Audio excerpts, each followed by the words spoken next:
Hi students, అందరికీ స్వాగతం. Welcome to LTX classes. నేను మీ SP Rajan alias SPR. So ఈరోజు మనము 4th ఏప్రిల్ యొక్క హిందూ న్యూస్ అనాలిసిస్ అనేది చూడబోతున్నాం.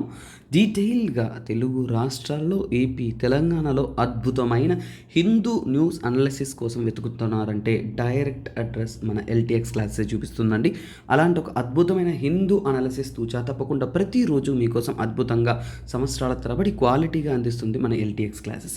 సో మీ యొక్క యూపీఎస్సీ ప్రిపరేషన్కి ఉపయోగపడే విధంగా, ఇంకా క్వాలిటేటివ్ చేసే విధంగా మీకోసం మనం యూపీఎస్సీ ఇన్ఫినిటీ న్యూ బ్యాచెస్ అనేది స్టార్ట్ చేస్తున్నామండి. సో మీ యొక్క యూపీఎస్సీ ఐఏఎస్ ప్రిపరేషన్ అనేది జస్ట్ 5,000 రూపాయలతో ప్రారంభించవచ్చు. ఎక్కడా కూడా ఇలాంటి ఒక అద్భుతమైన అవకాశం లేదు, మనం మీకోసం కల్పిస్తున్నాం. జస్ట్ 5,000 రూపీస్ మాత్రమే మీరు ఈఎంఐ పద్ధతిలో కట్టుకుంటా. సో టోటల్ ఫీజ్ పే చేయాలనుకున్నా కానీ మీకు డిస్కౌంట్ అనేది లభిస్తుందన్న. ఆన్లైన్ మీడియంలో ప్రిపేర్ అవ్వాలి అనుకుంటున్నారు అంటే 60,000 మీ యొక్క కోర్స్ ఫీజ్. అలాగే ఆఫ్లైన్ పద్ధతిలో అంటే హైదరాబాద్ మరియు వైజాగ్లో మన ఇన్స్టిట్యూషన్స్ అనేది ఉన్నాయన్న. ఈవెన్ ఇప్పుడు యూపీఎస్సీ రాయబోతున్న స్టూడెంట్స్ ఎవరైనా ఉన్నా కానీ వారికి ఆఫ్లైన్లో ఆల్రెడీ మనము వైజాగ్లో అనేది ఏంటంటేనన్నా ప్రిలిమ్స్కి సంబంధితమైన ముఖ్యమైన కరెంట్ అఫైర్స్ అంటే గత 1 మరియు 2 సంవత్సరాలుగా జరుగుతున్న కరెంట్ అఫైర్స్ అంతా కంపైలేషన్ చేసి వాటిని మీకు మనము ఒక క్రాష్ కోర్స్ లాగా కూడా అందిస్తూ ఉన్నాం. వాటి గురించి మీరు ఎంక్వైరీ చేయాలనుకున్నా కానీ కాంటాక్ట్ నెంబర్ని ఎంక్వైరీ చేయండి, మీకు కావాల్సిన ఇన్ఫర్మేషన్. ఎందుకంటే తక్కువ కాలం ఉంది కరెంట్ అఫైర్స్ కవర్ చేయాలి, మనం చదివితే చదవలేకుండా పోతుంటాం. ఒక 3 గంటల రోజు క్లాస్లో వచ్చి విన్నారంటే మీకోసం ఉపయోగపడేలా అద్భుతమైన కరెంట్ అఫైర్స్ ఇక్కడ అందిస్తాము. సో వాటిని మీరు పొందాలనుకున్నా కానీ you can visit our institute నాన్న. అలాగే చూడండి, మన హిందూ అనాలిసిస్ రెగ్యులర్గా మీరు ఫాలో అవుతున్నారు అంటే సో మీకు ఒక అద్భుతమైన అవకాశం. అల్టిమేట్ కరెంట్ అఫైర్స్ కోర్స్ అనేది మనము 5,000 రూపీస్కి అందిస్తున్నాం నాన్న. 10,000 రూపీస్ కాస్ట్ చేసే కోర్స్ మీకు 5,000 ఫ్లాట్ డిస్కౌంట్తో 5,000 రూపాయలకి అందిస్తున్నాం. ఏముంది సార్, ఎందుకు సార్ తీసుకోవాలి అనుకోవచ్చు. దీని యొక్క ప్రాముఖ్యత ఒకసారి చెప్తాను వినండి.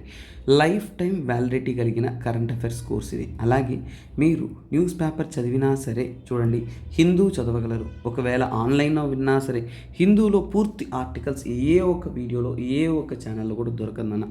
కొన్ని ఆర్టికల్స్ అనేవి మనకి మిస్ అయిపోతాయి.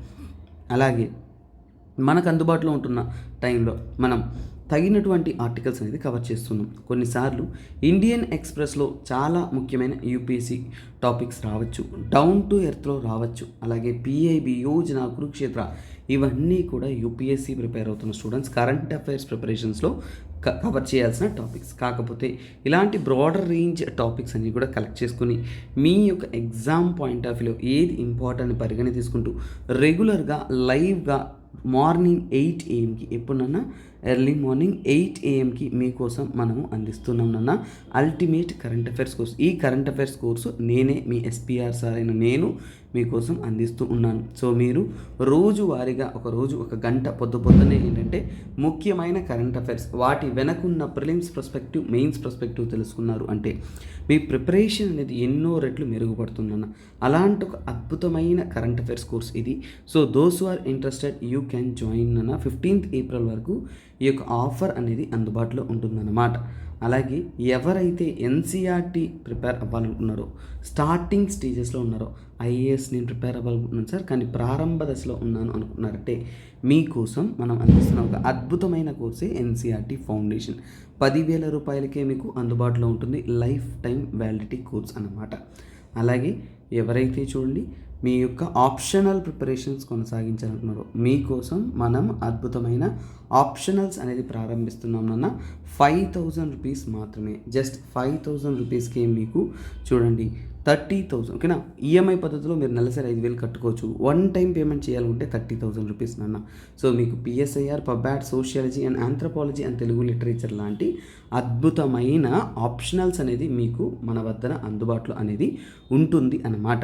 So those who are interested you can contact the number నాన్న. అలాగే త్వరపడండి, ఎందుకంటే ఎగ్జామ్ కోసం మీరు వేస్ట్ చేస్తున్న ప్రతి క్షణం మీకంటే ముందు ఇంకొకరు ప్రిపేర్ అవుతూ ఉంటారు నాన్న. So you need to put lots and lots of efforts to success. So అలాగే ఈ రోజు యొక్క ఎంసీక్యూ అంటే నిన్న మనం ఎంసీక్యూ చూస్తున్నాం కదా.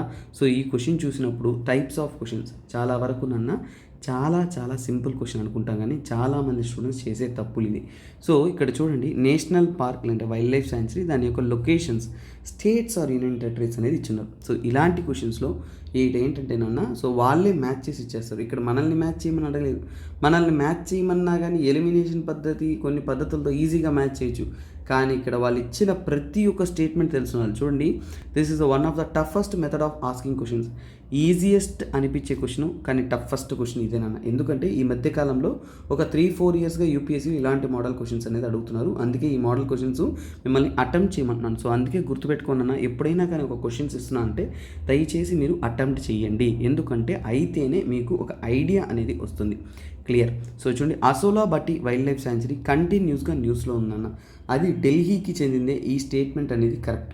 సో ఫస్ట్ స్టేట్మెంట్ అనేది కరెక్ట్. సో ఎందుకంటే ఢిల్లీకి చెందిందే. సో ఇప్పుడు మన తెలుగువారికి తెలిసింది ఒకటి, కొల్లేరు లేక్ అనేది గోదావరి కృష్ణ ఈ యొక్క నది ప్రాంతాల మధ్యలో ఉంటుంది. తెలంగాణలో అయితే కాదు, ఏపీలో ఉంటుంది. అయితే నాకు కన్ఫామ్గా ఒకటి తెలిసిపోయింది, తెలంగాణ అయితే కాదు. మూడో స్టేట్మెంట్ తప్పు. సో ఇప్పుడు నేను ఆప్షన్స్లోకి రావాలి. All 4 pairs are correct. తప్పు కదా, అంటే నా ఆప్షన్ అనేది ఏబీసీలో ఏదో ఒకటి ఉండాలి. ఇప్పుడు ఖచ్చితంగా నాకు సబ్జెక్ట్ తెలిసి తప్ప ఆన్సర్ చేయలేను. ఇది ఇక్కడ ఉండే క్రిటికల్నెస్. చూడండి, understanding the question is the main key to the exam. ఎప్పుడైనా కానీ ఎగ్జామ్లో ఏంటంటే మనం ఎలాంటి క్వశ్చన్స్ అడుగుతున్నారు, మనం ఎలా ఆన్సర్ చేయాలి. ఎందుకంటే కొన్ని క్వశ్చన్స్ రిస్క్ తీసుకోమంటాం. నేనే చెప్తాను అంటే క్వశ్చన్స్ చెప్పేటప్పుడు కొన్ని క్వశ్చన్స్లో మీకు రిస్క్ తీసుకోమని చెప్తాను. కానీ ఇలాంటి క్వశ్చన్స్లో దయచేసి రిస్క్ తీసుకోకూడదు. మీకు తెలిస్తే ఆన్సర్ రాయండి, తెలియకపోతే వదిలేయండి. So this is a question that you should leave అన్నమాట. నాకు ఈ యొక్క ఢిల్లీ తెలుసు, నాకు చిన్నార్ కూడా తెలుసు. ఎందుకంటే చిన్నార్ అనేది కేరళలో ఉంది. కేరళలో ఉందన్నప్పుడు తమిళనాడు తప్పు స్టేట్మెంట్. సో ఈ స్టేట్మెంట్ కూడా తప్పు అయిపోయింది. సో వెంటనే నేను ఓన్లీ 3 పేర్స్ అన్నప్పుడు కూడా తప్పు కొట్టేస్తాను. సో ఇప్పుడు చూడండి, తర్వాత మేల్ఘాట్ అనేది మహారాష్ట్రలో అమరావతి డిస్టిక్లో ఉంది నాన్న. సో మహారాష్ట్రలో అమరావతి డిస్టిక్లో ఉంది. సో మధ్యప్రదేశ్ స్టేట్మెంట్ తప్పు. సో ఇప్పుడు నాకు ఇవన్నీ కూడా కరెంట్ అఫైర్స్లో వచ్చిన ఎలిమెంట్స్ అనమాట. సో మనము కరెంట్ అఫైర్స్ ఎలిమెంట్స్ చూస్తున్నామంటే వాటిలో అడిగిన కొన్ని క్వశ్చన్స్ అనేది మీకు ఎగ్జామ్లో అనేది రెప్లికేట్ అనేది చేస్తారనమాట. సో అందులో అసోలా బట్టి వైల్డ్ లైఫ్ శాంక్చురీ అనమాట. సో అంటే ఏంటి, ఇప్పుడు బి ఆప్షన్ కూడా పోతే మీ ఆన్సర్ అంటే ఏ అనమాట. సో ఇది only 1 pair is correctly answer. So చూడండి, ఫస్ట్ పేర్ చూడండి, అసోలా బట్టి వైల్డ్ లైఫ్ శాంక్చురీ. ఇది 1 వీక్ బ్యాక్ న్యూస్లో ఉంది, 2 మంత్స్ బ్యాక్ కూడా న్యూస్లో ఉందన్న. ఒకటి ఇండియన్ ఎక్స్ప్రెస్లో న్యూస్లో వచ్చింది, మళ్ళీ అంటే టైమ్స్ ఆఫ్ ఇండియాలో ఇంకో న్యూస్ పేపర్లో కూడా న్యూస్లోకి వచ్చింది. సో అందువల్లనే ఇది చాలా ఇంపార్టెంట్. సో ఇది చూడండి, ఆరవల్లి రేంజెస్లో ఢిల్లీ రిడ్జ్ ప్రాంతంలో, అంటే ఢిల్లీకి south side Delhi Haryana border ప్రాంతం దగ్గర కొద్దిగా అరిడ్ క్లైమేట్ రీజియన్లో ఈ యొక్క అసోలా బట్టి వైల్డ్ లైఫ్ శాంక్చురీ అనేది లొకేట్ అనేది అయి ఉంటుంది. So this is very very important. So అలాగే చూడండి, నెక్స్ట్ పార్ట్ తీసుకుంటే చిన్నార్. ఈ చిన్నార్ ఎక్కడ ఉందని చెప్పాను, దేవికులం తాలూకా ఇడుకి డిస్టిక్లో కేరళలో ఉందన్నమాట. తరువాత కొల్లేరు అనేది మనందరికీ తెలుసు, అది ఆంధ్రప్రదేశ్లో ఉంటున్న ఒక సో కాల్డ్ లేక్ అనమాట. తర్వాత మేల్ఘాట్ వైల్డ్ లైఫ్ శాంక్చురీ అనేది సో ఇది అమరావతి డిస్టిక్లో మహారాష్ట్రలో నార్దర్న్ పార్ట్లో క్లోజ్ టు మధ్యప్రదేశ్ ఉంటుంది, కానీ బట్ మహారాష్ట్రలో ఉంటుంది. కాబట్టి దిస్ ఇస్ 1 థింగ్. సో ఈ స్టేట్మెంట్ కూడా ఎందుకు రాంగ్ అయినా మీకు అర్థమైంది. సో ఇది నాన్న ప్రతి చిన్న విషయాన్ని కూడా మనం ఏంటంటే చాలా చాలా జాగ్రత్తగా క్షుణ్ణంగా డీటెయిల్గా అనేది మనం చదవాలి. This is our responsibility. So అందుకే చెప్తున్నాను, ఎంసీక్యూ సెషన్స్ కానీ మనము మిగతా సెషన్స్ చేసేటప్పుడు చాలా జాగ్రత్తగా ఆన్సర్ చేయండి. So very very important. So ఇది ఎడిటోరియల్ సంబంధితమైన ఆర్టికల్స్ అన్న. So sorry for the sound. So ఇది గవర్నెన్స్ సంబంధితమైంది. సో అలాగే ఏంటంటే హెల్త్ రిలేటెడ్. సో ఇది ఏంటంటే ముఖ్యంగా ఏంటంటే హెల్త్ సెక్టార్ రిలేటెడ్లో గవర్నమెంట్ తీసుకోవాల్సిన నిర్ణయాల గురించి చెప్తున్న ఒక ఆర్టికల్. సింపుల్. ఈ ఆర్టికల్లో వారు చెప్తున్నది ఏంటంటే సాల్ట్. సో సాల్ట్ కన్సంప్షన్స్ అనేది బాగా ఆలోచించండి. సాల్ట్ కన్సంప్షన్ అనేది one of the dangerous thing అన్నారు. ఏంటంటే మనకి హార్ట్ అటాక్ రావడానికి, అలాగే ఏంటంటే సో ఇంకా మరింత డిసీజెస్ రావడానికి, హైపర్ టెన్షన్ ఇలాంటివన్నీ రావడానికి గల కారణం ఏంటంటే సాల్ట్ యొక్క ఇంటేక్ అనేది చెప్తున్నారు. సరే, ఇది ఎవరు చెప్పారు సార్ అనే డౌట్. ఫస్ట్ WHO అన్న వరల్డ్ హెల్త్ ఆర్గనైజేషన్ వారు ఒక రిపోర్ట్ అనేది రూపొందించారు. వారు రూపొందించిన రిపోర్ట్ ఏంటంటే that is called as global report on sodium intake reduction. On sodium intake reduction. Sodium intake అంటే మనం సోడియం క్లోరైడే కదా ఉప్పులో ఉంటుంది. సో వాటి యొక్క ఉపయోగాన్ని తగ్గించాలి అనే దానికోసం, అలాగే ఏంటంటే వాటి వల్ల మనకు వస్తున్న డేంజర్ అనే దాని గురించి వీళ్ళు చెప్పారు. సో ఇందులో ఏంటంటేనన్న ఈ రిపోర్ట్లో ఏం చెప్పారంటే సుమారుగా 2025 అంతా కూడా 2025 అంతా కూడా వీ మస్ట్ రెడ్యూస్ అంటే ప్రజలందరూ కూడా 30% రెడ్యూస్ చేయాలి. ఏంటి? సోడియం ఇంటేక్ అనమాట. ఈ సోడియం ఉపయోగాన్ని మనం ఉప్పు తింటున్నాం కదా, వాటిని మనం ఏంటంటే ఖచ్చితంగా ఏంటంటే 30% దాకా మనం రెడ్యూస్ చేయాలి అనేది చెప్తున్నారు. సో ఇప్పుడు మనకి వచ్చేది ఏంటంటే సార్ ఎందుకు సార్ ఈ ప్లాన్? సో ఓకేనన్నా. సో ఇక్కడ ముఖ్యంగా ఏంటంటేనన్నా ఈ ప్లాన్ రావడానికి కారణం ఏంటంటే WHO వచ్చేసి ఒక ప్లాన్ తీసుకొచ్చింది ముందు. ఏంటంటే గ్లోబల్ యాక్షన్ ప్లాన్. అంటే ప్రపంచవ్యాప్తంగా అందరం కలిసి ఆరోగ్యం కోసం తగినటువంటి చర్యలు కానీ ప్లాన్స్ అనేది వేయాలి. అలాంటి ఒక ప్లాన్స్ వేస్తూ ఆ యాక్షన్ ప్లాన్స్లో ఏంటంటేనన్నా ముఖ్యంగా ఏంటంటే నాన్ కమ్యూనికబుల్ డిసీజెస్. చూడండి, నాన్ కమ్యూనికబుల్ డిసీజెస్ అంటే హార్ట్ అటాక్ కానీ, బ్లడ్ షుగర్ కానీ, హైపర్ టెన్షన్ కానీ, ఇలాంటి డిసీజెస్ ఏవైతే ఉన్నాయో, నాన్ కమ్యూనికబుల్ డిసీజెస్ ఏవైతే ఉన్నాయో వాటిని మనం ఏంటంటే ఖచ్చితంగా కంట్రోల్ చేయాలి. కంట్రోల్ చేయడం కోసమే ప్రపంచవ్యాప్తంగా అనేది గ్లోబల్ యాక్షన్ ప్లాన్స్ అనేది నిర్ణయించుకున్నారనమాట. సో ఇందులో నిర్ణయించడానికి వారు మెయిన్ థింగ్ ఏంటంటే ఆ నాన్ కమ్యూనికబుల్ డిసీజెస్లో సోడియం ఇంటేక్ వల్ల తగ్గే ఏ డిసీజెస్, ఎందుకంటే ఇప్పుడు చూడండి ఈ రోజుటితో కంపేర్ చేసుకున్నట్టే హైయెస్ట్ నెంబర్ ఆఫ్ డెత్స్ హ్యూమన్స్లో హైయెస్ట్ 40+ దాటిన వారిలో హైయెస్ట్ నెంబర్ ఆఫ్ డెత్స్కి కారణం అంటే కార్డియోవాస్కులర్ డిసీజెస్. దీని గురించి నేను మీకు ఆల్రెడీ ఏంటంటే ఆర్టికల్ అనేది చేస్తున్నాను. ఎందుకంటే మనకి హిందూలోనే లాస్ట్ వీక్ ఒక ఆర్టికల్ అనేది వచ్చిందన్న. సో ఎందుకంటే చూడండి మనకి ఏంటి ఈ సోడియం ఇంటేక్ పెరుగుతూ ఉండడం వల్ల మన బాడీలో ఏంటంటే హార్ట్ అటాక్స్, స్ట్రోక్స్ ఇలాంటివి ఎక్కువగా అనేది వస్తున్నట్టు తెలిపారు. సో అలాగే మనము 1 గ్రామ్ పర్ డే, సో చూడండి మనము ఈ యొక్క ఈ యొక్క సాల్ట్ అనేది 1 గ్రామ్ పర్ డే మనం తగ్గించగలిగామంటే మన బ్లడ్ ప్రెషర్ అనేది తగ్గుతుందన్నమాట. సో అంటే what are all the uses అంటే అసలు యూసెస్ అంటే ఏంటంటే ఇలాంటి పని చేయడం వల్ల ఈ సాల్ట్ ఇంటేక్ తగ్గించడం వల్ల మనకి యూసెస్ ఏంటంటేనన్నా first lowering BP. So lowering BP అంటే ఏంటి? మనకి బ్లడ్ ప్రెషర్ అనేది తగ్గుతుందన్నమాట. సో తర్వాత కార్డియోవాస్కులర్ డిసీజెస్. ఓకేనా? సో కార్డియోవాస్కులర్ డిసీజెస్ అంటే మనకి హార్ట్ అటాక్. కార్డియోవాస్కులర్ అంటే ఒకటి కాదన్న. సో హార్ట్కి సంబంధించిన డిసీజెస్ అన్నీ కూడా మనం కార్డియోవాస్కులర్ డిసీజెస్ అంటాము. చాలా వరకు ఏంటంటే ఈ యొక్క సాల్ట్ ఇంటేక్ ఇవన్నీ తీసుకోవడం వల్ల ఏంటంటే మనకి చాలా వరకు ఏంటంటే హార్ట్ అటాక్స్, స్ట్రోక్స్. ఓకేనా? హార్ట్ స్ట్రోక్స్ అనేది మనకి సుమారుగా 54% వస్తున్నట్టు, అలాగే ఏంటంటే ఇంకా మిగతా డిసీజెస్ 47% వస్తున్నట్టు ఇలా ఏవేవో చెప్తున్నారు. అంటే ఏంటి ఇక్కడ చెప్పింది ఏంటంటే మనకి హార్ట్ డిసీజెస్ అనేది అత్యధికంగా కనబడుతుంది. అది ఇంకొకటి ఏంటంటే సో ఇలా మనం దీని ఉపయోగం తగ్గించడం వల్ల మెడికల్ ఎక్స్పెన్సెస్ చాలా వరకు మెడికల్ ఎక్స్పెన్సెస్ అనేది తగ్గించవచ్చు. ఎందుకని? మనము కూరలో కొద్దిగా ఉప్పు తక్కువ తీసుకున్నాము అంటే, బాగా ఆలోచించండి, జస్ట్ ఉప్పు తక్కువ తీసుకున్నాము అంటే ఏంటి?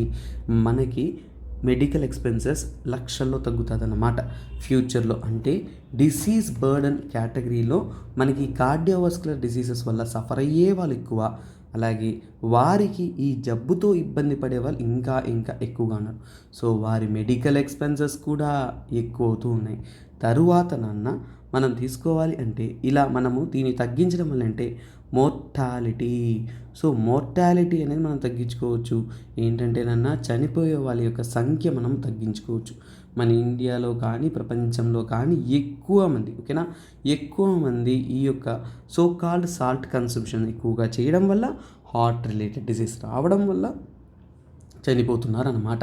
సో ఇలాంటి వారు చనిపోకుండా వారి ప్రాణాలని మనము రక్షించుకోవచ్చు. అలాగే ఇందులో మోర్ ఇన్ మెన్ అంటే మహిళల కంటే కూడా హార్ట్ అటాక్స్ ఇవన్నీ కూడా జెంట్స్కి ఎక్కువగా వస్తుందన్నమాట. తరువాత ఇంకో ముఖ్యమైన విషయం ఏంటంటేనన్నా హైపర్ టెన్షన్. సో చూడండి, మనకు వస్తున్న హైపర్ టెన్షన్ ఏదైతే ఉంటుందో అది కూడా ఏంటంటే రెడ్యూస్ అనేది అవుతుందన్నమాట. మనకు వస్తున్న హైపర్ టెన్షన్ అనేది రెడ్యూస్ అవుతుంది. బ్లడ్ ప్రెషర్ అలాంటి డిసీజెస్ కానీ, అలాగే సర్క్యులేటరీ సంబంధితమైన డిసీజెస్ కానీ, ఇవన్నీ కూడా మనము తగ్గించవచ్చు అన్నమాట.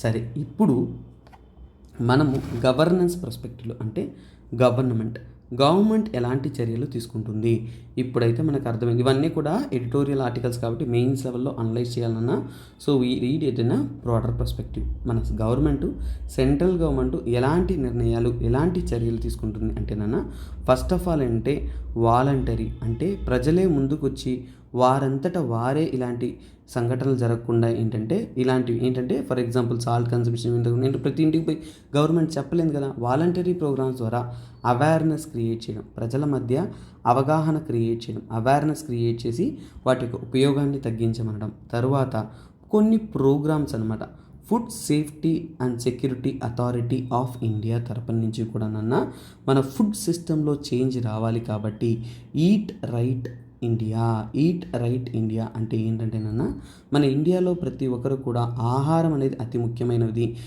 దాన్ని చాలా జాగ్రత్తగా మనం భుజించాలి. అలాగే మనము హెల్తీ ఫుడ్ తినాలి, న్యూట్రిషియస్ ఫుడ్ తినాలి. సో ఇక్కడ టేస్టీ ఫుడ్స్ కన్నా కానీ మనకు కావాల్సింది ఏంటన్నా హెల్తీ మరియు సో న్యూట్రిషియస్ ఫుడ్ అనేది చాలా చాలా చాలా ఇంపార్టెంట్. అదే FSSAI వచ్చేసి ఒక సోషల్ మీడియా క్యాంపెయిన్ అనేది లాంచ్ చేసినారు.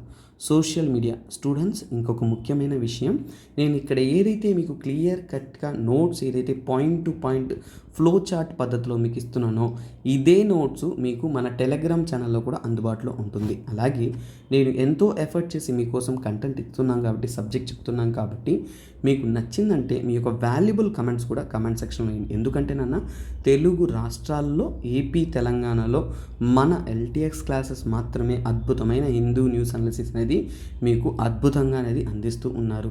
సో మీరు సపోర్ట్ చేసేదాన్ని బట్టి మనం ఇంకా ఎఫెక్టివ్గా అనేది అందిస్తూ ఉంటాము. మీ యొక్క సపోర్ట్ అనేది ఎల్లప్పుడూ మా తోడు ఉండాలనేది, అందుకనే you comment your valuable comments అన్నమాట. సో సోషల్ మీడియాలో క్యాంపెయిన్ అనేది నడుపుతున్నారు. ఓకేనా, క్యాంపెయిన్ అంటే అవగాహన రావడానికి క్యాంపెయిన్ అంటే ఏంటంటేనన్నా ఆజ్ సే తోడా కమ్ అంటే ఏంటంటే ఈ రోజు నుంచి కొద్దిగా తక్కువ వేసుకుందాం. ఉప్పు అన్నమాట. Very very very very very very simple statement. మనము టేస్ట్ కోసం వెళ్ళి మన ఆరోగ్యాన్ని పాడు చేసుకోకూడదు అనేది వీరి యొక్క ముఖ్యమైన సిద్ధాంతం అన్నమాట. సో ఇప్పుడు US నుంచి వీటి సంబంధితమైన కొన్ని సర్వే చేసి రిపోర్ట్స్ ఇచ్చారన్న. ఈ ఫ్యాక్ట్స్ మీరు ఉపయోగించుకోవడానికి హెల్ప్ఫుల్గా ఉంటుంది మెయిన్స్ రైటింగ్లో. అది ఎలాగంటేనన్నా ఇది USలో చేసిన ఒక స్టడీ, ఇండియా కాదు USలో స్టడీ చేసిన ఒక రిపోర్టు. దాన్ని నేను మీకు డేటాగా అందిస్తున్నాను. That will help you in mains. So కొన్ని డేటా అనేది కలెక్ట్ చేయాలన్నా, సో అలా నేను కలెక్ట్ చేసిన డేటా మీకు అందిస్తున్నాను. సో ఇక్కడ ఏంటంటేనన్నా ఫర్ ఎగ్జాంపుల్ చూసుకున్నానంటే అమెరికాలో కొన్ని లిమిటేషన్స్ పెట్టున్నారు. అంటే ఏంటంటే ఒక హెల్తీ అమెరికన్ అడల్ట్. సో అమెరికాలో ఉంటున్న ఒక హెల్తీ అడల్ట్ అడల్ట్ వచ్చేసి సుమారుగా ఏంటంటే చూడండి 2300 మిల్లీగ్రామ్స్ 2300 మిల్లీగ్రామ్స్ mg అంటే మిల్లీగ్రామ్స్ వచ్చేసి సోడియం వచ్చేసి ఒక రోజుకి తీసుకోవచ్చు అన్నమాట. పర్ డే ఒక రోజుకి ఇంత తీసుకోవచ్చు. కానీ డేటా ప్రకారం ఏంటంటే బట్ అంటే ఏంటి, కానీ ఎంత తీసుకున్నారు, so they are taking greater than 3400 milligrams per day అనేది తీసుకున్నారనమాట. సో ఇది చాలా డేంజరస్ అని చెప్తున్నారు. రెస్టారెంట్స్, లంచ్, వేరే వేరే ప్రాసెసెస్ అన్ని చోట్ల కన్సంప్షన్స్ ఎక్కువగా ఉందన్నట్టు తెలుపుతున్నారు. తర్వాత వీటి యొక్క ఎస్టిమేషన్స్, సో ఇక్కడ సర్వే చేశారు కదా, ఆ ఎస్టిమేషన్ ప్రకారం ఏం చెప్తున్నారు అంటే చూడండి 400 మిల్లీగ్రామ్ రిడక్షన్. చూడండి చాలా చాలా తక్కువ. ఓన్లీ 400 మిల్లీగ్రామ్ మనం రిడక్షన్ కానీ చేయగలిగితే సుమారుగా 28,000 లైఫ్స్ బతికించవచ్చు. అంటే 28,000 మందిని మనం ఏంటంటే so lives can be saved, వారిని మనము కాపాడుకోవచ్చు అన్నమాట. సో ఇది వారు చెబుతున్న డేటా. అలాగే హెల్త్ కేర్ కాస్ట్లో సుమారుగా మనం చేసి $7 బిలియన్ అనేది సేవ్ చేయొచ్చు. $7 బిలియన్ డాలర్స్. ఓకేనా, 7 బిలియన్ సేవ్ చేయొచ్చు. ఇదంతా కూడా ఎంత, 1 ఇయర్లో యాన్యువల్లీ అంటే ఒక సంవత్సరంలో, సగటు సంవత్సరంలో మనం ఏంటంటేనన్న 28,000 జీవితాలు కాపాడొచ్చు, 7 బిలియన్ల ప్రజలు అనేది కాపాడొచ్చు. Kidney related, heart related, hypertension related ఇలాంటి ఎన్నో డిసీజెస్ మనం అరికొట్టచ్చు. కాబట్టి ఇప్పుడు ఇది యొక్క ఇంపార్టెన్స్ అనేది చాలా చాలా చాలా ముఖ్యంగా ఉన్నట్టు తెలిపారు నాన్న. So sodium intakes one of the crucial element for the UPSC. ఇదే కరెంట్ అఫైర్స్ ఇంతకు ముందు కూడా మార్చ్లో వచ్చిందన్న, మార్చ్ 11th అనుకుంటాను, మార్చ్ 10th అప్పుడు కూడా వచ్చింది. Very very very very very important. అలాగే గ్లోబల్ యావరేజ్లో కూడా మనం సాల్ట్ కన్సంప్షన్ అనేది తగ్గించాలి. సో ఇది ఇంకా చూడండి, స్టడీస్ అనేది పోతూనే ఉన్నాయి కాబట్టి మరింత డీటెయిల్స్ అనేది ఇస్తున్నారు. సో మన ఆరోగ్యం, నేషనల్ హెల్త్ మిషన్ ఇవన్నీ కూడా మనం సక్సెస్ఫుల్ చేయాలి అంటే ఇలాంటి కొన్ని ఇనిషియేటివ్స్ అనేది తీసుకోవాలి. సో నా క్లాస్ ద్వారా విన్నారు అంటే సో ఇక్కడ నుంచి కొద్దిగా జాగ్రత్త పడండి అన్న. ఎందుకంటే మీరు ఏం సాధించారనే దానికన్నా కానీ మీ ఆరోగ్యం అనేది చాలా చాలా ముఖ్యం కాబట్టి. ఓకే స్టూడెంట్స్, సో ఇక్కడ మనం చూసే ఆర్టికల్ ఏంటంటేనన్నా కార్బన్ ఎమిషన్ గురించి. సో కార్బన్ ఎమిషన్ గురించి వచ్చే ఆర్టికల్ అనేది చాలా చాలా బ్రాడర్ కొనెక్టేషన్ అన్న. కార్బన్ ట్యాక్సేషన్ వస్తుంది, అది ఎకనామీ రిలేటెడ్గా ఉంటుంది. ఎకనామీతో పాటు ఎన్విరాన్మెంటల్ కన్సర్న్ని ఏంటినన్నా, ఎన్విరాన్మెంటల్ కన్సర్న్ని. సో ఇది జిఎస్ పేపర్ 3లో very very very very very very important article. Most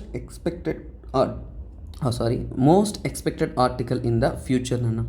మెయిన్స్లో, యూపీఎస్సీ మెయిన్స్లో మోస్ట్ ఎక్స్పెక్టెడ్ ఆర్టికల్ ఏదైనా ఉందంటే అది ఇదేనన్న. సో ఫస్ట్ ఆఫ్ ఆల్ ఈ ఆర్టికల్లో వారు చెప్పేది ఏంటంటేనన్న, ఇక్కడ చూడండి, ప్రైస్ ఆన్ కార్బన్ ఎమిషన్ అంటే మనము కార్బన్ని ఎమిట్ చేస్తున్నాము, పొల్యూట్ చేస్తున్నాము, వాటి మీద మనం ప్రైస్ వెయ్యాలి. సో దాన్ని ఏమంటాం మనం, కార్బన్ ప్రైసింగ్ అంటాం. ఏమంటాం మనం నాన్న, కార్బన్ ప్రైసింగ్ అని అంటాం. సో ఈ కార్బన్ ప్రైసింగ్కి సంబంధితమైన ఆర్టికల్ ఇది. సో ఇప్పుడు మనకి ఏంటంటేనన్నా కార్బన్ ప్రైసింగ్ అంటే ఏంటంటేనన్నా మనం ఏంటంటే సో ఎంతో కొంత మనము చార్జ్ చేస్తామంట. దాన్ని ఏంటంటే ఏ కార్బన్ ప్రైస్ అంటే ఏంటినన్నా, ఏ కార్బన్ ప్రైస్ అంటే ఏంటి. సో కార్బన్ ప్రైసింగ్ అన్న, కార్బన్ ప్రైస్ అన్న ఒకటి. ఇది ఏంటంటేనన్నా కాస్ట్ ఆన్, ఓకేనా. సో ఏమంటాం, అది కాస్ట్ ఆన్ కార్బన్ పొల్యూషన్. మనం కార్బన్ పొల్యూషన్ కంపెనీ అయ్యి ఉండొచ్చు, గవర్నమెంట్ అయ్యి ఉండొచ్చు, ఇండివిజువల్ అయ్యి ఉండొచ్చు, ఎవరైనా అయ్యి ఉండొచ్చు, కార్బన్ పొల్యూషన్ చేస్తున్నారు అంటే వారు చేసినటువంటి పొల్యూషన్కి ఎంతో కొంత మనం ఛార్జ్ అనేది వేస్తాం. దాన్నే కాస్టింగ్ వేస్తాం, దాన్నే మనము కార్బన్ ప్రైసింగ్ ఉంటాం. దీని ద్వారా ఏంటంటే నాన్న వీ కంట్రోల్ పొల్యూటర్స్. మనం ఏంటి ఇప్పుడు ఒక పని చేస్తున్నారు, ఫైన్ వేస్తే ఏం చేస్తారు, ఆ పని చేయరన్నమాట. ఆ విధంగా మనం ఏంటి కంట్రోల్ పొల్యూటర్స్, పొల్యూట్ చేసే వారిని తగ్గించడానికి ఇండస్ట్రీసు, కార్పొరేటు వారి కోసం. అలాగే ఏంటంటేనన్నా lower the greenhouse gas అంటే జిహెచ్జి అంటే గ్రీన్ హౌస్ గ్యాస్ ఎమిషన్ని తగ్గించడానికి మనము ఈ యొక్క చర్యలు తీసుకుంటూ ఉన్నారు చాలా వరకు నాన్న. సో ఇది ఎన్నో ఎకనామిస్ట్ చెప్పిన ఐడియాలజీ. ఎకనామిస్ట్ ఉంటారు చూసారా, ఎకనామిస్ట్ అందరూ కూడా ఏంటంటే నాన్న ఏం చెప్తున్నారు అంటే మార్కెట్ యొక్క ఫెయిల్యూర్, ఓకేనా, మార్కెట్ యొక్క ఫెయిల్యూరే కారణం కార్బన్ ఎమిషన్కి అనేది చెప్తున్నారు. దేనికి, గ్రీన్ హౌస్ గ్యాస్ ఎమిషన్స్కి, వాటన్నిటికీ కూడా ఇప్పుడున్న పరిస్థితికి మార్కెట్ యొక్క ఫెయిల్యూర్ కారణం. మనం మార్కెట్లో కానీ ఇలా ఇప్పుడు పొల్యూట్ చేసే వారికి కఠినమైన కఠినమైన చర్యలు కానీ, కఠినమైన టాక్సేషన్ కానీ ఇవన్నీ వేస్తున్నాం అనుకోండి, మనం ఖచ్చితంగా ఏంటి అడ్డుకుని ఉంటాం కదా. సో అందువల్లనే market failure for the greenhouse gas, లేదంటే క్లైమేట్ చేంజ్ అని కూడా చెప్పొచ్చు. ఎందుకంటే క్లైమేట్ చేంజ్కి కారణం గ్రీన్ హౌస్ గ్యాసెసే కదా. సో అందువల్లనే క్లైమేట్ చేంజ్కైనా గ్రీన్ హౌస్ గ్యాసెస్ కన్నా కానీ ఎకనామిస్ట్ ఏం చెప్తున్నారంటే మార్కెట్ యొక్క ఫెయిల్యూర్ అన్నమాట. ఎందుకంటే ఇప్పుడు మనము ఒకవేళ కార్బన్ ప్రైసింగ్ వేసాము అంటే రాబోయే జనరేషన్స్ కన్నా కానీ so what it will do, it will help future generation అనమాట. రాబోయే జనరేషన్ని ఇది హెల్ప్ చేస్తుందనేది చెప్తున్నారు, ఓకేనా. సో ఇప్పుడు ఇలా చేయడం వల్ల ఫ్యూచర్ జనరేషన్కి ఎన్నో బెనిఫిట్స్ అన్న, అంతే కదనన్న. ఇప్పుడు ఫర్ ఎగ్జాంపుల్ ఆలోచించామంటే ఒక లాజిక్ ఆలోచించండి. ఇప్పుడు క్లైమేట్ చేంజ్, సో ఇప్పుడు చూడండి క్లైమేట్ చేంజ్ వల్ల, ఓకేనా, క్లైమేట్ చేంజ్ వల్ల జరిగే ఎఫెక్ట్స్ ఏంటి, క్లైమేట్ చేంజ్ వచ్చిందంటే ఏంటి, దానివల్ల మనకి క్రాప్స్ డ్యామేజ్ అవుతాయి, అవునా కదా, పంట పొలాలు నాశనం అవుతాయి. తర్వాత ఏంటంటే మనకి ఆరోగ్యానికి సంబంధితమైన ప్రాబ్లమ్స్ ఎక్కువ వస్తాయి. డ్రౌట్స్, కరువు వస్తుంది. తర్వాత ఫ్లడ్స్, వరదలు వస్తాయి. ఇంకా ఎక్సెట్రా ఎక్సెట్రా ఎక్సెట్రా ఎన్నో కష్టాలు అనేది వస్తాయి. సో వీటన్నిటికీ కూడా మనకి కాస్టే అవుతుంది కదా నాన్న. ఇవన్నీ కూడా ఖర్చుతో కూడిన పని కదా. సో మనము ఇక్కడ పే చేయడానికన్నా కానీ వీటిని అడ్డుకోవడానికి ముందే కార్బన్ ప్రైజింగ్ చేయడం బెటర్ కదా. ముందే మనం కార్బన్ ప్రైజింగ్ చేశామంటే ఇలాంటివన్నీ కూడా మనం అడ్డుకోవచ్చు కదా ఖచ్చితంగా. ఇంకొకటి ఏంటంటే మనము కార్బన్ ప్రైసింగ్ పెట్టామే అనుకోండి, ఫర్ ఎగ్జాంపుల్ సింపుల్ థింగ్ చెప్తాను. సో ఇప్పుడు ప్రతి ఒక్క కంపెనీ ఎంతో కొంత పే చేయాలి వారు ఎమిట్ చేసే పొల్యూషన్ కన్నప్పుడు. వారు పొల్యూషన్ తగ్గడానికైనా మార్గం వెతుకుతారు కదా. అంటే ఏంటి, సో ఇప్పుడు హెల్మెట్ వేసుకోకపోతే ఫైన్ అనేసారు అనుకోండి, అందరు హెల్మెట్ కొనుక్కోవడం ఇంట్రెస్ట్ పెడతారు కదా, హెల్మెట్ వేసుకోవడానికి ట్రై చేస్తారు కదా. అంటే ఏంటి, గవర్నమెంట్ వేసే ఫైన్స్ కానీ ఈ యొక్క ఇది ఏంటంటే మనము ఒక ఎకనామీని మారుస్తున్నాం అన్నమాట. ఎలా మారుస్తున్నామంటే డీకార్బనైజ్డ్ ఎకనామీ. సో ఇది మనం ఎన్విరాన్మెంట్ ఆర్టికల్ అయినా కానీ మనం ఎకనామీతో సంబంధితమైన స్టడీ చేయాలి. ఎందుకంటే టాక్సేషన్ గురించి వాటి గురించి మాట్లాడుతున్నాను. సో ఇదేంటంటే మనము డీకార్బనైజ్డ్ ఎకనామీ వైపు మూవ్ ఆన్ అవ్వడానికి మనకి అద్భుతమైన అడుగుజాడలు అనేది చూపిస్తుంది అనేది చెప్తున్నారు. రీసెంట్గా రీసెంట్గా 2020 అప్పుడు కూడా ఏంటంటే ఇప్పుడు కూడా ఏంటంటే గ్లోబల్ క్లైమేట్ రిస్క్, ఓకేనా, global climate risk index release చేశారు. గ్లోబల్ క్లైమేట్ రిస్క్ ఇండెక్స్, ఓకేనా. ఈ ఇండెక్స్లో ఏంటంటే ఇండియా హైయెస్ట్ రిస్క్లో ఉంది నాన్న. ఇండియా అనేది 5th పొజిషన్లో ఎవరున్నారంటే ఇండియా ఉన్నారు. అంటే మన ఇండియాకి దీని యొక్క ప్రాముఖ్యత ఎక్కువ. అంటే ఖచ్చితంగా మనం ఏంటంటే త్వరగా మన నిర్ణయం అనేది తీసుకోవాలి. అలాగే ఓకేనా, inter government panel on climate change, IPCC ఏం చెప్తుందంటే నాన్న, మనము గ్లోబల్ ఎమిషన్స్ని మనము నెట్ జీరో సాధించాలి. ఇంటర్నేషనల్ వారీగా అందరూ కూడా ప్యారిస్ అగ్రిమెంట్ నుంచి కూడా కమిట్మెంట్స్ పెట్టుకున్నారు. 2050కి అంతా కూడా అన్ని దేశాలు ఎలాగైనా సరే నెట్ జీరో సాధించుకోవాలనే ఒక ఇది, అంటే కార్బన్ ఎమిషన్ని జీరో చేసేయాలి అనేది. సో ఇలాంటి పద్ధతులన్నీ చూసాము అంటే ఏంటంటే ఎంత ఇంపార్టెంట్ అనేది మనము చూసుకోవచ్చు. అలాగే ప్రపంచంలో జరుగుతున్న గ్లోబల్ వార్మింగ్ అన్నిటికీ కూడా మెయిన్ విలన్ ఎవరంటే కార్బనే. సో అందుకని ఇండస్ట్రియల్ రెవల్యూషన్ తర్వాతనే ఈ కార్బన్ ఎమిషన్ ఎక్కువైంది. కాబట్టి వాటిని తగ్గించాల్సిన బాధ్యత కూడా మన వద్దనే ఉంది. ఇంకా చెప్పాలి, దీనివల్ల విలయతాండవాలు చెప్పాలంటే కొన్ని చెప్తాను, జస్ట్ వినండి, తెలుసుకోండి. ఢిల్లీలో హీట్ వేవ్స్ వచ్చాయి. సో 2015లో తమిళనాడు ఫ్లడ్స్ వచ్చింది. తర్వాత వాటర్ క్రిసిసే వచ్చింది తమిళనాడులో. చైనాలో ఫ్లడ్స్ వచ్చాయి, ఓకేనా. కాలిఫోర్నియాలో ఫారెస్ట్ ఫైర్స్ వచ్చాయి. ఈవెన్ ఈ రోజుకి కూడా మన క్లైమేట్ అంటే ఇప్పుడు ఎండాకాలం కాబట్టి విపరీతమైన హీట్ కానీ అన్నీ కూడా మీరు ఎక్స్పీరియన్స్ చేస్తూనే ఉంటారు. అంటే ఏంటంటే ఇక్కడ మనం రెస్పాన్సిబిలిటీ తప్పు చేసేది ఎవరు, బిజినెస్, ఓకేనా. ఏంటి, సో బిజినెస్ మ్యాన్స్, ఓకేనా, బిజినెస్ ఎకనామికల్గా ఇన్వాల్వ్ అయిన వారు, అలాగే కార్పొరేట్. సో కార్పొరేట్ వీళ్ళంతా వీళ్ళంతానే కదా కార్బన్ ఎమిషన్ చేసేవాళ్ళు. మెయిన్గా ఇండస్ట్రీ ఎమిషన్ ఎక్కువ కదా. సో మన హౌస్ హోల్డ్ ఎమిషన్ కన్నా కానీ ఇండస్ట్రియల్ ఎమిషన్ ఎక్కువ. ఇండస్ట్రియలైజేషన్ జరిగిన తర్వాత, ఇండస్ట్రియల్ రెవల్యూషన్ జరిగిన తర్వాత ఎమిషన్ ఎక్కువ కదా. సో వీరే కార్బన్ ఎమిషన్లో హైగా ఉన్నారు. అంటే వారి మీద మనము తగిన ప్రైసింగ్ కానీ ట్యాక్సేషన్ చేసిన అంటే వారు ఇంకొక పద్ధతులకు అనేది ఎఫెక్టివ్ మెథడ్స్కి అనేది మూవ్ ఆన్ అవ్వచ్చు. సో ఇక్కడ ఏంటంటే ట్రాన్స్ఫర్మేషన్ కావాలి.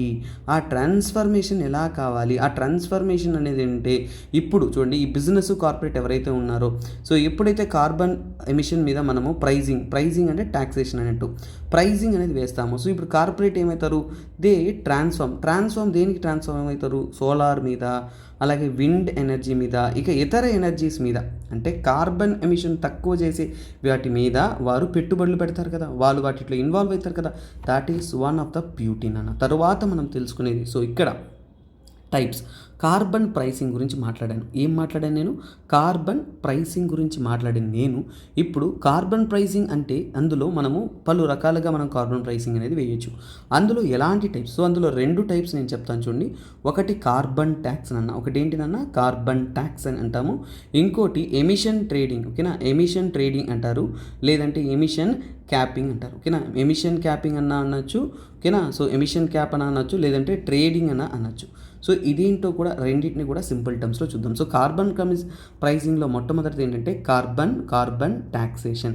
కార్బన్ ట్యాక్సేషన్ విషయంలో మనం వచ్చామంటే అంటే ఏంటి ఇక్కడ ఏంటి లేదన్నా, సింపుల్ గవర్నమెంట్ అనేది ఏంటంటే, సో గవర్నమెంట్ అనేది రెగ్యులేట్ చేయడం కోసం కార్బన్ని రెగ్యులేట్ చేయడం కోసం ఏంటంటే ఏం చెప్తుంది అంటే సో వారు ఖచ్చితంగా ఏంటంటే కార్బన్ ట్యాక్స్ లేదంటే లెవీ లేదంటే ట్యాక్స్ అనేది వేస్తారు. సో అంటే ఏంటంటే, సో కార్బన్ ఎమిషన్ని తగ్గించడానికి, సో వాటి కోసం ఏంటంటే గవర్నమెంట్ ఈ కార్బన్ రిలేటెడ్ మెటీరియల్స్, కార్బన్ సంబంధితమైన పదార్థాల యొక్క డిస్ట్రిబ్యూషన్లో, సో వాటి యొక్క డిస్ట్రిబ్యూషన్ ప్రాసెస్లో కానీ, అలాగే ఏంటంటే సేల్లో కానీ, అలాగే యూస్లో కానీ, యూస్ ఆఫ్ ఫాజిల్ ఫ్యూయల్స్ అతి ముఖ్యంగా ఈ ఫాజిల్ ఫ్యూయల్స్ ఏవైతే ఉన్నాయో వాటి యొక్క ఉపయోగంలో కానీ వీటన్నిటిలో కూడా ఏంటంటే వారు ఏదో రకమైన ట్యాక్స్ కానీ ఏదో ఒక రకమైన లెవీ అనేది వేస్తుంటారు. సో దీనివల్ల ఏంటంటే అలాంటి ట్యాక్సేషన్ ఇవి కట్టాలనుకున్నప్పుడు మీరు చూడండి ఖర్చు ఎక్కువైతుంది, అప్పుడు ఏమవుతుంది, అప్పుడు మనం ఏం చేస్తామంటే ఆల్టర్నేటివ్ పద్ధతులు అనేది ఎన్నుకుంటాం. సో ఇలా మనము ట్యాక్సింగ్ అనేది వేస్తాం. ఇంకొకటి ఏంటంటే ఇంకొక పద్ధతి ఏంటంటే ఎమిషన్ అనమాట. సో దీన్ని ఏమంటామంటే ఎమిషన్ ట్రేడింగ్లో ఏం చేస్తారు, ఇది ఒక టైప్ ఆఫ్ అప్రోచ్ అంటే చూడండి. సో ఇప్పుడు ఒక కంట్రీ ఉందనుకోండి, ఓకేనా, ఒక కంట్రీ కానీ ఒక ప్రాంతం కానీ ఉందనుకోండి, వాటికి ఏంటంటే పర్మిసిబుల్ రేట్, ఓకేనా, పర్మిసిబుల్ ఎమిషన్ లేదంటే పర్మిసిబుల్ లిమిట్స్ అనేది వేస్తారు. అంటే ఏంటంటే సో దీన్ని ఒక సింపుల్ ఉదాహరణలో చెప్తాను. ఫర్ ఎగ్జాంపుల్ ఏంటంటే సో చూడండి, మనము ఇక్కడ నుంచి ఇంతకుముందు సాల్ట్ చెప్పాం కదా, సో రోజుకి ఇంత ఉపయోగించాలి, లేదంటే ఒక దేశం ఒక ప్రాంతం ఉంటే మీరు ఇంత మాత్రమే కార్బన్ ఎమిషన్ చేయొచ్చు అంటే how much they can emit, ఓకేనా, హౌ మచ్ పర్మిసిబుల్ లిమిట్ అంటే how much they can emit అనమాట. అంటే మీరు ఇంతకన్నా ఎక్కువ ఎమిట్ చేసి దాని మీద మీరు పే చేయాల్సి వస్తుంది. సో దీన్నే ఏమంటారు, కంట్రీస్కి అనేది క్యాప్డ్ అంటే ఏంటంటే అప్పర్, అంటే క్యాప్డ్ అంటే ఏంటంటే థ్రెషోల్డ్ లిమిట్ అనేది ప్లేస్ చేస్తారు. ఏం ప్లేస్ చేస్తారు, థ్రెషోల్డ్ లిమిట్ అంటే ఏంటంటే సో మ్యాక్సిమం ఎంతవరకు మీరు కార్బన్ ఎమిషన్ చేయొచ్చు అంతవరకు తప్పులేదు. ఒకవేళ, ఓకేనా, సో ఇక్కడ చూడండి నేను ఒక 90 టన్నుల వరకు కార్బన్ ఎమిట్ చేయొచ్చు. సో ఇప్పుడు నేను 80 టన్స్ మాత్రమే ఎమిట్ చేశాను. ఇప్పుడు 10 టన్స్ నాకు అదనంగా క్రెడిట్గా అనేది లభిస్తుంది. ఇప్పుడు నాకు ఇంకా 10 టన్నులు ఎమిట్ చేసే పర్మిషన్ ఉంది. సో అప్పుడు ఇంకొక దేశం ఒకటి ఉంటుంది, ఆ దేశానికి ఏంటంటే ఓన్లీ 50 ఎమిట్ చేయమనాలా, వారేమో 60 ఎమిట్ చేశారు. సో వారికి ఇక్కడ వాళ్ళకి 10 ఎక్స్ట్రా అయింది. ఇప్పుడు 10 ఎక్స్ట్రా అయిందంటే ఖచ్చితంగా ఇంటర్నేషనల్ వారీగా వారు చర్యలకు గురవుతారు. ఇప్పుడు ఈ 10 ఏం చేస్తారంటే ఈ కంట్రీని అడుగుతారు, ఏమని, మీ దగ్గర ఎక్స్ట్రాగా క్రెడిట్ ఉంది కదా 10 టన్నులు, అది మాకు ఇవ్వండి అని. సో వీరు కొనుక్కుంటారు. సో ఇప్పుడు ఇక్కడ ట్రేడింగ్ ఎలా జరుగుతుంది, కార్బన్ ట్రేడింగ్ లేదంటే ఎమిషన్ ట్రేడింగ్ అనేది జరుగుతుంది. సో మళ్ళీ జాగ్రత్తగా మీకు అర్థం కావాలంటే రివైజ్ చేసి చూడండి. ఎమిషన్ ట్రేడింగ్ అంటే ఇది ఎమిషన్ ట్రేడింగ్ అంటే ఒక లిమిట్ పెడతారు, అంతకంటే తక్కువ మీరు చేశారంటే మీ దగ్గర క్రెడిట్ ఉన్నట్టు. సో అప్పుడు ఇంకొకరు ఎక్కువ ఎమిట్ చేశారంటే వాళ్ళు మన దగ్గర నుంచి ఆ క్రెడిట్ తీసుకుంటారు కాబట్టి. సో దాన్ని ఏమంటామంటే మనం చూడండి ఎమిషన్, ఓకేనా, ట్రేడ్ ఎమిషన్ పర్మిట్స్ అంటారు, ఓకేనా, trade emission permits. So emission ఎంతవరకు ఇచ్చుంటారో సో ఆ ఎమిషన్ పర్మిట్స్ ఏవైతే ఉంటాయో వాటిని మనము ట్రేడ్ చేసుకోవచ్చు అనమాట. సో ఇప్పుడు మనం సో ఒక రకంగా కార్బన్ సేవింగ్ అంటే అందరూ ఆ లిమిట్ని దాటకుండా ఉండడానికి, కార్బన్ని కాపాడుకోవడానికి, సేవింగ్ చేయడానికి, అలాగే ఎకనామికల్గా కూడా వైయబుల్గా. సో ఇప్పుడు కొన్ని దేశాలకి వాళ్ళు జాగ్రత్తగా, ఇప్పుడు కొంతమంది ఇది ఎందుకు సార్ అంటే ఫర్ ఎగ్జాంపుల్ 2 వ్యక్తులు ఉంటారు man A and man B, ఓకేనా, man A and man B ఉంటారు. సో 2 ఉన్నారు. సో ఇక్కడ ఏం చెప్తారు అంటే ఇద్దరు కూడా సక్రమంగా మరియు జాగ్రత్తగా కష్టపడి పనిచేయాలి. సో ఇద్దరు ఒకే పొలంలో పనిచేస్తున్నారు, సో ఇద్దరు బాధ్యత తీసుకోవాలి. సో ఇప్పుడు ఇతను లేజీ పని చేయలేదు, ఇతను పని చేస్తున్నాడు. సో ఇప్పుడు ఏమవుతుంది, సో ఇప్పుడు పని చేసిన అతనికి ఎక్కువ ఇవ్వాలా లేదా. సో ఇప్పుడు చూడండి వారికి ఆ యొక్క రెస్పాన్సిబిలిటీ ఇవ్వడం కోసమే ఈ సిస్టమ్ క్యాపింగ్ అనేది తెచ్చారు. సో ఎమిషన్ ట్రేడింగ్ అనేది చేస్తూ ఉన్నారు. సో ఇప్పుడు జాగ్రత్తగా మనం వీటి మీద ఇన్వెస్ట్ చేసి మనం ఎమిషన్ని తగ్గించి కష్టపడిన వారికి ఏదో ఒక ప్రాఫిట్ ఉన్నారు కదా, సో ఆ ప్రాఫిటే ఈ యొక్క ఎమిషన్ ట్రేడింగ్ అన్నమాట. సో దాన్నే మనం ఏమంటామని చూడండి. సో ఇక్కడ ఈ ఎమిషన్ ట్రేడింగ్ ఏదైతే ఉంటుందో సో దీన్ని ఏమంటారంటే క్యాప్ అండ్ ట్రేడ్ మోడల్ దేనికంటే so this is for the emission trading system అన్నమాట. సో కార్బన్ ఎమిషన్ని ట్రేడింగ్ చేసే ఒక పద్ధతి. సో అలాంటి ఒక సిస్టమ్ని ఎమిషన్ ట్రేడింగ్ సిస్టమ్ అని అంటాము.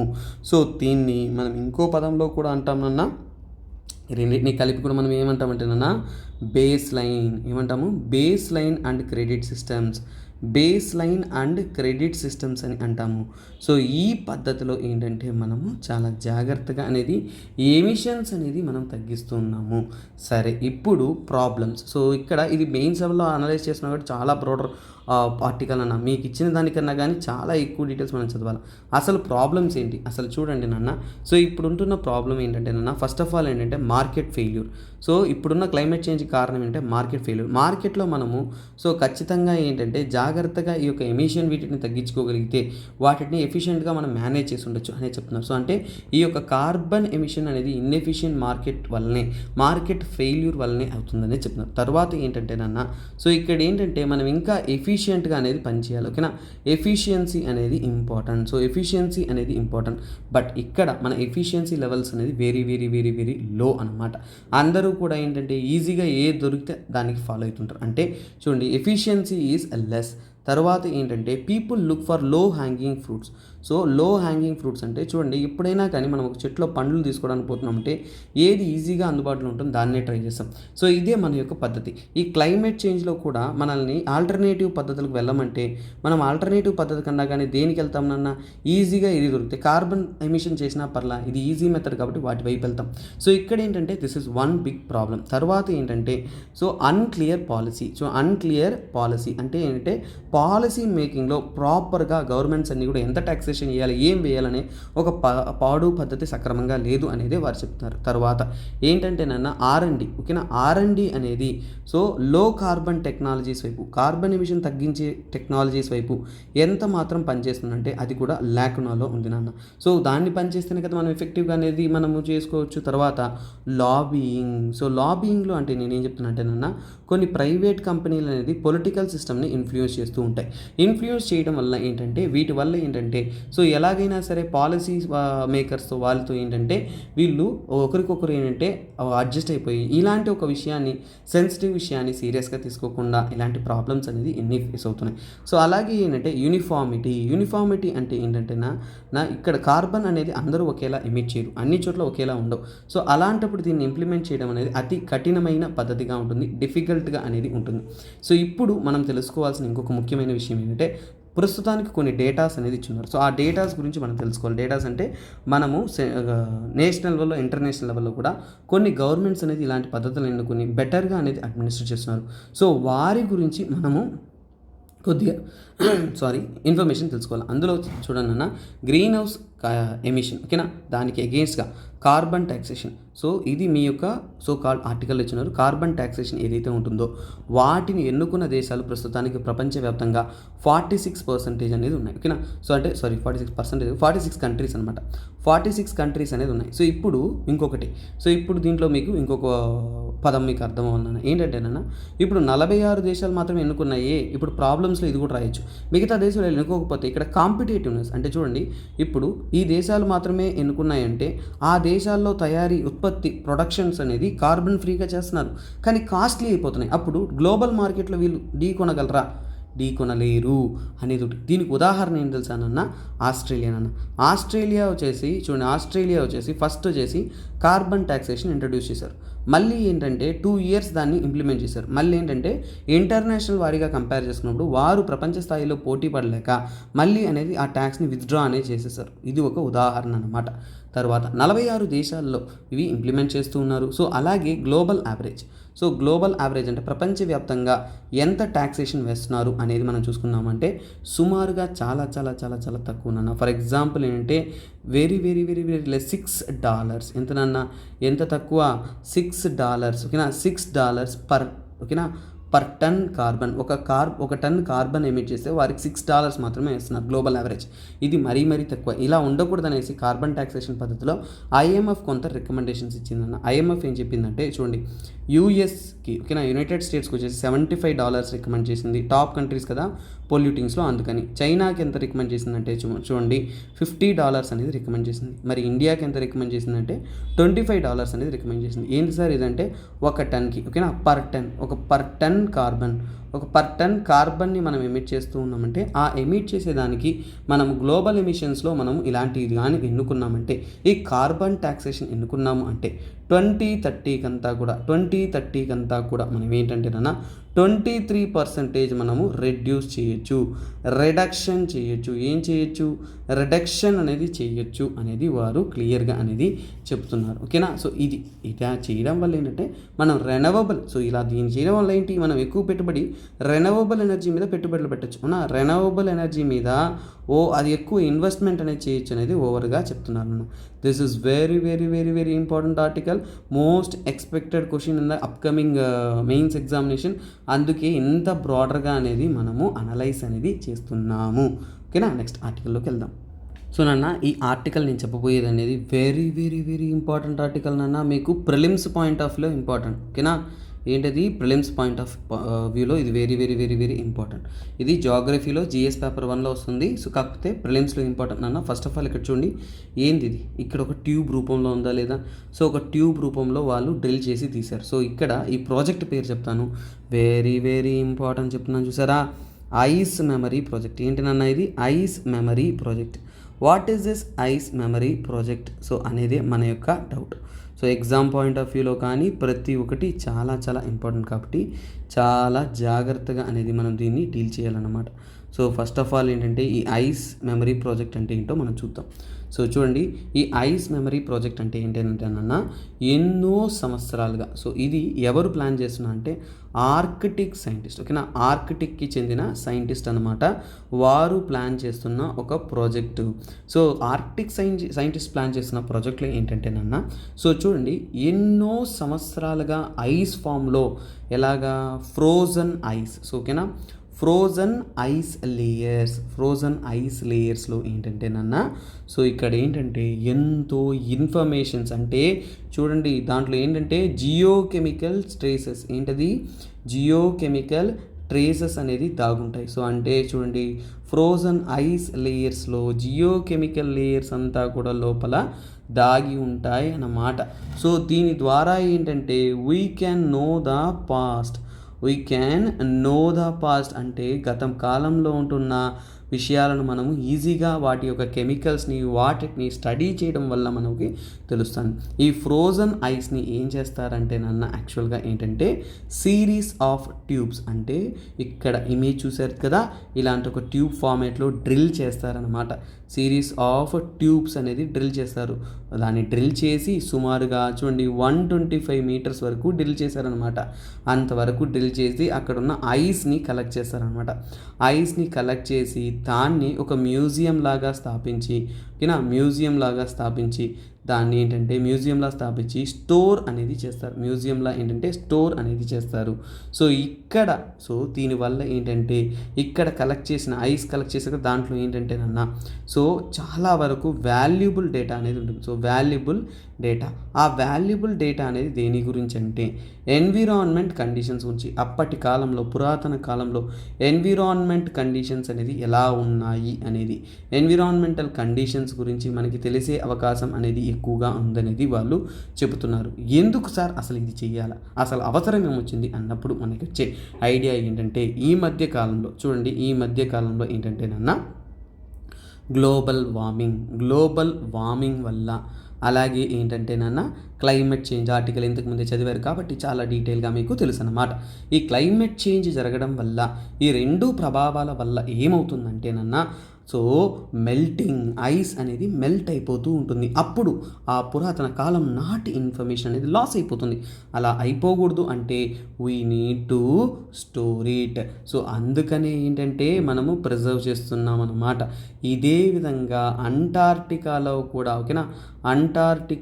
కూడా వాళ్ళు ప్లాన్ చేస్తున్నారు. సో అదేంటంటేనా ఐస్ మెమరీ. ఓకేనా, సో ఇక్కడ చూడండి, సో ఈ ఐస్ ట్యూబ్స్, సో దీన్ని ఎలా ప్రిజర్వ్ చేస్తారంటే ఇక్కడ ఆర్కిటిక్ రీజియన్లో కలెక్ట్ చేసిన ఐస్ అయినా కానీ అంటార్క్టికా కొద్దిగా లేట్గా కరుగుతుంది ఆర్కిటిక్ తర్వాతనే. అందువల్ల ఐస్ మెమరీ శాంక్చురీ ఒకటి క్రియేట్ చేస్తున్నారు. ఏంటినన్నా ఐస్ మెమరీ శాంక్చురీ. ఈ ఐస్ మెమరీ శాంక్చురీ అనేది అంటార్క్టికాలో ప్లాన్ చేశారు.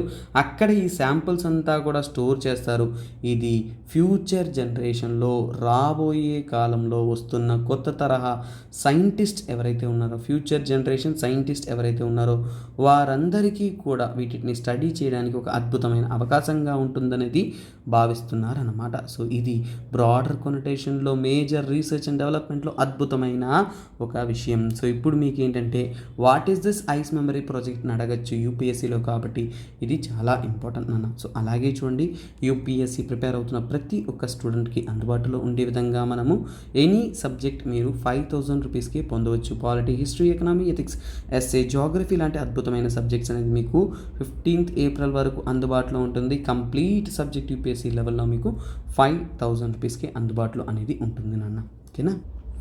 ఓకే స్టూడెంట్స్, ఈరోజు చూసిన ఆర్టికల్స్లో చాలా చాలా అద్భుతమైన ఆర్టికల్స్ ఉన్నాయి నాన్న. అందులో ఇది ఒక ఇంపార్టెంట్ ఆర్టికల్, స్కాటిష్ ఇండిపెండెన్స్. ఇది మీకు ఇంటర్నేషనల్ రిలేషన్స్లో ఐఆర్లో very very very very very important article అన్నమాట. సో జిఎస్ పేపర్ 2లో ఐఆర్ ఎక్కడ వస్తుంది? జిఎస్ పేపర్ 2లో వెరీ వెరీ ఇంపార్టెంట్. ఏమంటే స్కాటిష్ ఇండిపెండెన్స్. సో ఇది మనకి జాగ్రఫికల్గా ఇంపార్టెంట్, పొలిటికల్గా ఇంపార్టెంట్, ఐఆర్లో ఇంపార్టెంట్. ఫస్ట్ సో మీరు జాగ్రఫికల్గా చూడండి అన్న.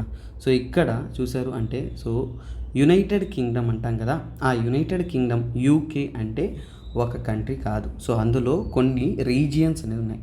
సో ఆ జాగ్రఫికల్గా తీసుకున్నా అంటే ఇది ఇంగ్లాండ్ అన్నమాట.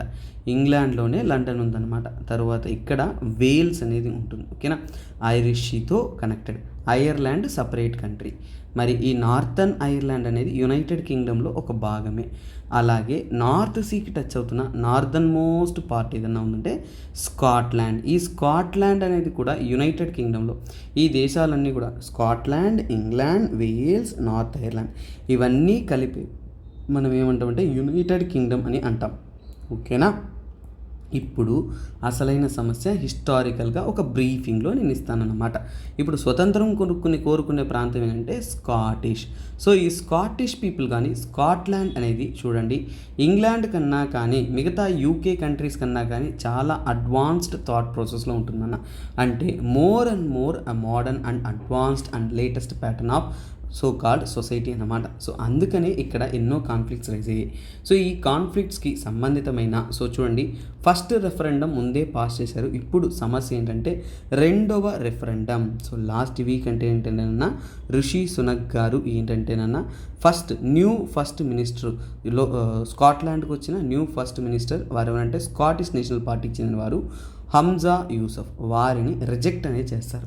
అంటే రెండో రెఫరెండం పాస్ చేయకుండా వారిని రిజెక్ట్ చేస్తారు మన ఈ యొక్క లండన్ పిఎం. సో ఇది ఉండే న్యూస్. అసలు ఈ న్యూస్కి హిస్టారికల్ బ్యాక్గ్రౌండ్ వెరీ క్విక్ రివ్యూలో మనం చూద్దాం. ఓకేనా?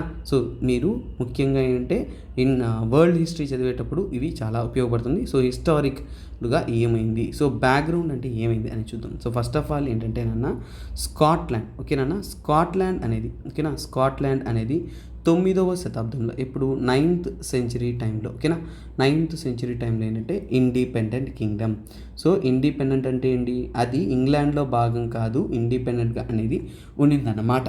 సో తరువాత సో చూడండి ఓకేనా 1603లో ఏంటంటే పర్సనల్ యూనియన్ అగ్రిమెంట్. ఏంటది? పర్సనల్ యూనియన్ అగ్రిమెంట్ అనేది చేసుకుంటారు. అంతకు ముందు దాకా ఏంటంటే ఈ రెండు దేశాలు అనేది ఏంటంటే చాలా పోరాటాలు, గొడవలు అన్నీ కూడా ఉంటూనే ఉండింది. సో ఇక మనం గొడవద్దు, అన్నీ కూడా మనమంతా కూడా వన్ మోనార్క్ అంటే ఒకే రాజు అండర్లో ఉందాం అనే విధంగా ఓకే అంటే క్వీన్ కానీ ప్రిన్సెస్ అంటాం కదా. సో అలా ఒకే రాజు అండర్లో ఉందాం అనే దానికోసం ఏంటంటే ఒక పర్సనల్ యూనియన్ అగ్రిమెంట్ అనేది సైన్ చేస్తారనమాట. దాన్నే వన్ మోనార్క్ అగ్రిమెంట్ అంటాం. సో సేమ్ మోనార్క్ కింద మేము పరిపాలన కొనసాగిస్తాము అనేది సైన్. తర్వాత ఇది మెల్లమెల్లగా అప్గ్రేడ్ అవుతూ 1707 అంటే 1707 టైంలో ఏంటంటేనన్నా ఇక్కడ ఏంటంటే సో బ్రిటిష్. ఓకేనా? బ్రిటిష్ కానీ అలాగే ఏంటంటే British plus Scotland. So British and Scottish. ఓకేనా? ఈ రెండు పార్లమెంట్స్. ఓకేనా? British and Scottish. సో ఇప్పుడు చూడండి వీరికి సపరేట్ పార్లమెంట్ ఉంది, సో వీరికి సపరేట్ పార్లమెంట్ ఉంది. సో ఇద్దరికి కూడా సపరేట్ పార్లమెంట్స్ ఉన్నాయి. కానీ ఇప్పుడు ఏంటంటే ఈ రెండు పార్లమెంట్స్ కూడా ఒక యాక్ట్ అనేది పాస్ చేసింది. ఆ యాక్ట్ పాస్ చేసిన తర్వాత ఏంటంటే పొలిటికల్ యూనియన్ అంటే ఇద్దరం కూడా ఇక నుంచి రెండు పొలిటికల్ అడ్మినిస్ట్రేషన్ కాకుండా ఇద్దరం కూడా పొలిటికల్ యూనియన్ అవుతాము. సో దాన్ని ఏమన్నారంటే గ్రేట్ బ్రిటన్. ఏమంటాం మనము? Great Britain. So great Britain అనేది ఎలా వచ్చిందంటే ఇలా. సో ఏంటంటే అందరం కూడా ఒకటవుతాం. ఎందుకు సార్ వీళ్ళు ఒకటయ్యారంటే అప్పుడుంటున్న ఎకనామిక్ కండిషన్స్, ఓకేనా, అప్పుడుంటున్న ఎకనామిక్ కండిషన్స్, పొలిటికల్ కండిషన్స్ని బట్టి ఎన్నో సమస్యలు ఉన్నాయి కాబట్టి వాటిని అతిక్రమించాలి కాబట్టి వారు ఇది డిసైడ్ అయ్యి వారు ఫామ్ అనేది అయ్యారు. సో అలాగే ఏంటి నాన్న, సో ఎంతదా వాళ్ళు యూనిక్ అయినా కానీ యునైటెడ్ పార్లమెంట్ ఉన్నా కానీ ఏమయ్యింది అంటే కొన్ని, ఓకేనా, స్కాట్లాండ్కి వచ్చేసి, సో స్కాట్లాండ్ వచ్చేసి కొన్ని డెసిషన్ మేకింగ్, ఓకేనా, సర్టైన్ పవర్స్ అనేది స్కాట్లాండ్తోనే ఉన్నాయి. అంటే కొన్ని సెక్టార్లో కొన్ని ఫీల్డ్స్లో అనేది ఈ యొక్క స్కాట్లాండ్ అనేది వారి నిర్ణయాలు వారు తీసుకోవచ్చు అన్నమాట. బట్ ఇక్కడ తీసుకుందామంటే స్కాట్లాండ్కి వచ్చిన సమస్య ఏంటంటే యునైటెడ్ పార్లమెంట్ వచ్చింది. ఇప్పుడు పొలిటికల్ యూనిటెడ్ అంటే ఏంటి? వీళ్ళిద్దరూ కలిసి ఇప్పుడు పార్లమెంట్ అనేది ఉంటుంది, యునైటెడ్ పార్లమెంట్ అనేది ఉంటుంది. యునైటెడ్ పార్లమెంట్లో ఏంటంటే నో ప్రాపర్ రిప్రజెంటేషన్, అంటే వారికి తగినంత సమయంలో సరైన మోతాదులు అంటే రిప్రజెంటేషన్ లేదు. సో ఇప్పుడు మీరు బాగా చూసుకున్నారంటే మన ఇండియా అండ్ పాకిస్తాన్ విడిపోయేటప్పుడు కూడా ఇదే కదా నాన్న. సో కాన్స్టిట్యూంట్ అసెంబ్లీ ఫామ్ అయ్యేటప్పుడు అక్కడ ప్రాపర్ రికమెండేషన్స్ అనేది అంటే ఒక ప్రాపర్ రిప్రజెంటేషన్ అనేది రాలేదనేది మనకు అర్థమైంది. సో అందువలనే ఏంటంటే వీరు కొన్ని రెఫరెండమ్స్ అనేది పాస్ చేస్తారు. సో అంటే ఏంటంటే నాన్న ఇక్కడ ఏంటంటే రిప్రజెంటేషన్ లేదు అనేది ఎందుకంటేనన్నా ఇక్కడ మా యొక్క కల్చరల్ గాను, రెండు ప్రాంతాల కల్చరల్ గాను, పొలిటికల్ గాను, ఓకేనా, సో పొలిటికల్ గాను వేరుపాట్లు అనేది ప్రారంభమైంది. అంటే డిఫరెన్సెస్ అనేది స్టార్ట్ అయింది. సో డిఫరెన్సెస్ స్టార్ట్ అయిన వెంటనే ఏంటంటే వారు నిర్ణయించుకున్నారు, okay this is creating a problem. So అప్పుడు ఈ స్కాట్లాండ్ ఏంటంటే నాన్న 1979లో ఏంటంటే సెల్ఫ్ గవర్నెన్స్ అనేది, అంటే మమ్మల్ని మేము పరిపాలించుకుంటాము, మీ ఒక గవర్నమెంట్లో మాకొద్దు అనేది వాళ్ళు సెల్ఫ్ గవర్నెన్స్ అనేది డిమాండ్ చేస్తారు. సో వీరు డిమాండ్ చేయడం స్టార్ట్ చేస్తారు అప్పటి నుంచి. తర్వాత ఏంటంటే 1997లో కూడా ఏంటంటే స్కాట్లాండ్లో ఒక పార్లమెంట్ ఉంది కదా, సో అక్కడ రెఫరెండం అనేది పాస్ చేస్తారు. తర్వాత ఏంటంటే ఇదే రెఫరెండం అనేది ఇంగ్లాండ్లోనూ పాస్ చేస్తారు. సో ఈ రెఫరెండం అనేది కంటిన్యూ అవుతూ ఉంటుంది. ఫర్ ఎగ్జాంపుల్ చూసుకున్నారు అంటే ఇక్కడ యాక్చువల్గా స్కాట్లాండ్లో పార్లమెంట్ ఉందని చెప్పా కదా, స్కాట్లాండ్లో వారికంటూ కూడా కొన్ని parliamentary decision making, political making అనేది ఉంది కదా, వారికి కొన్ని విషయాల్లో మాత్రమే పవర్ ఉన్నాయి. ఫర్ ఎగ్జాంపుల్ ఏంటంటే హెల్త్ సెక్టారు, ట్రాన్స్పోర్టు, ఓకేనా, తర్వాత ఏంటంటే ఎడ్యుకేషన్. సో ఇలాంటి విషయాల్లో, ఓకేనా, కొన్ని విషయాల్లో మాత్రమే ఏంటంటే వారికి పవర్ అనేది ఉంటుంది. ఫర్ ఎగ్జాంపుల్ ఏంటంటే కొన్నిట్లో వాళ్ళకి పవర్ అనేది ఉంటుంది. ఫర్ ఎగ్జాంపుల్ చూడండి, ఇక్కడ ఏదైతే ముఖ్యంగా తీసుకున్నా అంటే నో పవర్ అంటే ఏంటి, వారు కొన్ని రెజల్యూషన్స్ అనేది చేయలేరు. అది ముఖ్యంగా సెన్సిటివ్ థింగ్స్ ఏంటంటే డిఫెన్స్ కానీ, కరెన్సీ కానీ, తర్వాత తీసుకున్నా అంటే ట్రేడ్ మరియు ఫారిన్ పాలసీ, ఓకేనా, ఫారిన్ పాలసీ ఇలాంటి విషయాల్లో వారు నిర్ణయం చేసుకోవడం అనేది కుదరదు. సో అందుకని ఏం చేశారంటే లేదు ఇక్కడి నుంచి మేము వెళ్ళిపోతాం అనే విధంగా వారు 2014లో ఒక రెఫరెండం పాస్ చేస్తారు. ఓకేనా, 2014లో రెఫరెండం పాస్ చేసేటప్పుడు, ఓకేనా, రెఫరెండం అనేది పాస్ చేస్తారు. అప్పుడు ఏంటంటే సో ఏం జరిగిందంటే 55%, ఓకేనా, సో 55% స్కాటిష్ పీపుల్, ఓకేనా, స్కాటిష్ పీపుల్ ఏం చేస్తారు అంటే ఏంటంటే సో వారు యూనియన్లో ఉంటాము అంటే మేము గ్రేట్ బ్రిటన్లో ఉంటాము అనేసి ఓట్ చేస్తారు. ఓన్లీ 45% ఏంటంటే సో చూడండి వాక్అవుట్ అంటే మేము సపరేట్గా కంట్రీగా ఉంటాము అనేది అడుగుతారు. సో అంటే ఇక్కడే వాళ్ళ ప్రజల్లో అనేది ఏకత్వం అనేది లేదు అనేది అర్థమవుతుంది. అలాగే ఈ యొక్క ఆర్టికల్లో ఏంటంటే ఇప్పుడు ఇంకొక విషయం ఏంటంటే ఇక్కడ చూడండి, హంజా యూసఫ్ అనేవారు ఏ పార్టీకి చెందినవారు? Scottish national party. ఇప్పుడు సమస్య ఏంటంటే స్కాటిష్ నేషనల్ పార్టీతో. ఈ స్కాటిష్ నేషనల్ పార్టీ ఏంటి అనేది మనం చూద్దాం. ఫస్ట్ ఆఫ్ ఆల్ ఏంటంటే ఈ స్కాటిష్ నేషనల్ పార్టీయే ముఖ్యంగా ఆ దేశం నుంచి అంటే గ్రేట్ బ్రిటన్ నుంచి యునైటెడ్ కింగ్డమ్ నుంచి వెళ్ళిపోవాలి అనే ప్రయత్నానికి చేస్తున్న ఒక ముఖ్యమైన పార్టీ ఎస్ఎన్పి అన్నమాట. ఈ ప్రస్తుతానికి ఈ ఎస్ఎన్పి యొక్క మినిస్టర్, ఓకేనా, ప్రస్తుతానికి ఈ ఎస్ఎన్పి యొక్క ఫస్ట్ మినిస్టరే మనం చూసిన హంజా యూసఫ్. సో గుర్తుపెట్టుకోండి, హంజా యూసఫ్, ఓకేనా, హంజా యూసఫ్ ఎవరైతే ఉన్నారో వారే ఫస్ట్ మినిస్టర్ అన్నమాట. సో అంటే ఫస్ట్ మినిస్టర్ అంటే అక్కడ ఉంటున్న దాంట్లో వారి యొక్క మినిస్టర్, సో ఈ ప్రాంతానికి చెందిన మినిస్టర్, ఓకేనా, సో వీరు. సో ఇప్పుడు ఏంటంటే సో ఇక్కడ ఈ పార్టీ ఎప్పుడు ఫామ్ అయిందంటే 1934లో ఒక 2 పార్టీలు జాయిన్ అవ్వడంతో ఫామ్ అయింది. సో తర్వాత ఈ పార్టీ ఏంటంటే నాన్న 1970స్లో ఏంటంటే నార్త్ సీలో, ఓకేనా, నార్త్ సీ భాగంలో ఏంటంటే ఆయిల్ అనేది డిస్కవర్ చేస్తారు, ఓకేనా.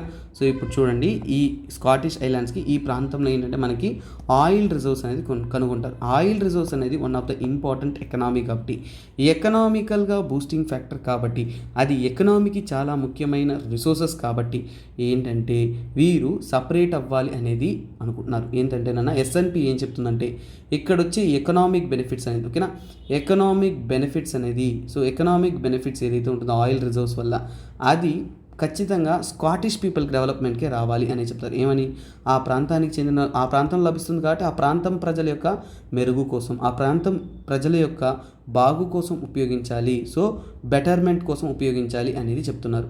కానీ ఆ యొక్క వీరు చేసే ఎస్ఎన్పి చేసే కంప్లైంట్ ఏంటంటే బ్రిటిష్ ఏం చేస్తుందంటే, సో ఈ యొక్క ఎకనామీ రిజర్వ్స్ విషయంలో, ఓకేనా, రిజర్వ్స్ విషయంలో ఏంటంటే సో పవర్ అంతా కూడా బ్రిటిష్ చేతిలోనే ఉంది. అలాగే ఏంటంటే వారు ప్రాపర్గా బెనిఫిట్స్ అనేది ఇవ్వట్లా, స్కాటిష్ పీపుల్ యొక్క బాగోగుల కోసం పెట్టుబడులు పెట్టట్లా, ఇవన్నీ కూడా వారు ఒక రకంగా ఏంటంటే ఎక్స్ప్లాయిట్ చేస్తున్నారు. మా రిజర్వ్స్ని వారు ఎక్స్ప్లాయిట్ చేసి వారి అవసరానికి, అంటే వాళ్ళ అప్పులు తీర్చుకోవడానికి, వారి బెనిఫిట్స్ చేసుకోవడానికి, ఆ యొక్క బ్రిటిష్ పీపుల్ యొక్క అప్పులు కట్టుకోవడానికి అన్నిటికీ కూడా వీటిని ఉపయోగిస్తున్నారు అనేది చెప్తున్నారు. సో అందుకనే ఏంటంటే ఎస్ఎన్పి, ఈ స్కాటిష్ నేషనల్ పార్టీ ఏం చెప్తుందంటే మేమంతా కలిసి we are building a new Scotland, అంటే బిల్డింగ్ న్యూ స్కాట్లాండ్, మేము కొత్త స్కాట్లాండ్ని నిర్మిస్తాము. ఇప్పుడు మాకు కావాల్సిన సో కాల్డ్ ఆయిల్ రిజర్వ్స్ అన్నీ కూడా మా దగ్గర ఉన్నాయి, మేము దీన్ని ఫామ్ చేస్తాం అనే ఐడియాలజీస్తో అనేది వారు ఉన్నారు. అది మాత్రమే కాదండో, ఈ స్కాట్లాండ్ పీపుల్ అనేవారు చాలా వరకు అడ్వాన్స్. ఏంటంటే నాన్న, సో ఈ స్కాట్లాండ్, ఓకేనా, స్కాట్లాండ్ ఎస్ఎన్పి పార్టీ ఏం చెప్తుందంటే మేము ఈయూతో ఉంటామంటారు, యూరోపియన్ యూనియన్లో పార్ట్గానే ఉంటాము అనేది అడుగుతున్నారు. కానీ బ్రిటన్ అనేది వారంతటా వారు డిసైడ్ చేసుకుని ఎగ్జిట్ అయిపోయారు కదా. కానీ స్కాట్లాండ్ ఏం చెప్తుందంటే మేము యూరోపియన్ యూనియన్లోనే ఉంటాము అని అన్నారు. సో అలాగే ఈ యొక్క పీపుల్ అనేవాళ్ళు చాలా వరకు, సో చూడండి, స్కాట్లాండ్లో వచ్చేసి గవర్నమెంట్ అనేది ఎన్నో మంచి, అంటే సోషల్ వెల్ఫేర్ ఇనిషియేటివ్స్ అనేది తీసుకున్నాను. సోషల్ వెల్ఫేర్ అంటే ప్రజల బాగోగు కోసం ఇంకా బ్రిటన్ కంటే కూడా, అంటే ఇంగ్లాండ్ కంటే కూడా చాలా అడ్వాన్స్డ్గా ఉన్నట్టు చెప్తున్నారు. ఫర్ ఎగ్జాంపుల్ అంటే మేము గ్రీన్ ట్రాన్సిషన్ వైపు మూవ్ అయ్యాము, అంటే ఏంటంటే మేము కార్బన్ ఎమిషన్ తగ్గించే మెథడ్స్లోకి గ్రీన్ ట్రాన్సిషన్ మూవ్ అయ్యాము. మా యూనివర్సిటీస్ అంతా కూడా ఫ్రీ యూనివర్సిటీస్, మా తరపు నుంచి కూడా మేము ఫ్రీ యూనివర్సిటీస్ అనేది అందిస్తున్నాము. అంటే ఎడ్యుకేషన్, యూనివర్సిటీస్లో చదువుకోవాలంటే యూనివర్సిటీ ఎడ్యుకేషన్ అనేది మేము ఫ్రీగానే అందిస్తూ ఉన్నాము. తర్వాత ఏంటంటే మా తరపు నుంచి ఏంటంటే సో ట్యాక్స్ ఎర్నర్స్, ఓకేనా, ట్యాక్స్ అనేది హై ఎర్నర్స్కి, ఎక్కువ సంపాదించే వాళ్ళకి మేము ట్యాక్సులు వేసి వారి దగ్గర నుంచి ప్రజలకు మేలు చేస్తున్నాము. అలాగే ఎల్జీబీటీక్యూ, ఓకేనా, ఎల్జీబీటీక్యూ చట్టాల్లో కూడా మేము ఏంటంటే మేము ఇంక్లూడ్ చేసుకున్నాం, వారిని కూడా ఏంటంటే మేము సరి సమానంగా మదిస్తూ మనము ఇంక్లూడ్ చేస్తున్నాము. సో ఫ్యూచర్ పర్స్పెక్టివ్లో స్కాట్లాండ్ అనేది చాలా అడ్వాన్స్డ్గా ఉంది.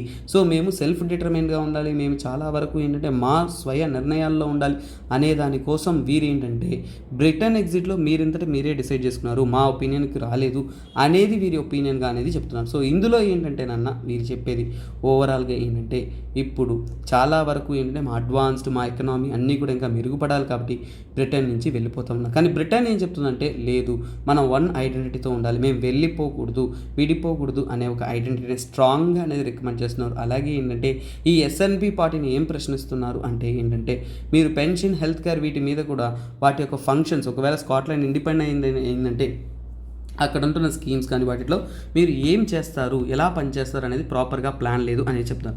ఫ్యూచర్ పర్స్పెక్టివ్లో తీసుకున్నారు అంటే ఏంటంటే నాన్న, సో ఈ డివిజన్ మెంటాలిటీ వీటన్నిటిలో చూస్తున్నప్పుడు ఏంటంటే this has a major issue to go అనేది. సో అలాగే ఏంటంటే కాకపోతే ప్రజల యొక్క ఇంటెన్షన్ అనేది డబల్ ఎండెడ్గా ఉంది, సగం మంది ఎస్ అంటూ సగం మంది నో అన్నట్టు మైండ్ సెట్లోనే ఉందనేది తెలుస్తుంది. ఇది ఈ యొక్క స్కాటిష్ ఇండిపెండెన్స్ ఇష్యూ అనమాట. సో నెక్స్ట్ కరెంట్ అఫైర్స్ ఏంటంటే నాన్న, India US air exercise. So ఇక్కడ చూడండి, ఇండియా యూఎస్ ఇద్దరు కలుసుకొని ఒక ఎయిర్ ఎక్సర్సైజ్ అనేది కండక్ట్ చేస్తున్నారు, దట్ ఈస్ స్కోప్ ఇండియా.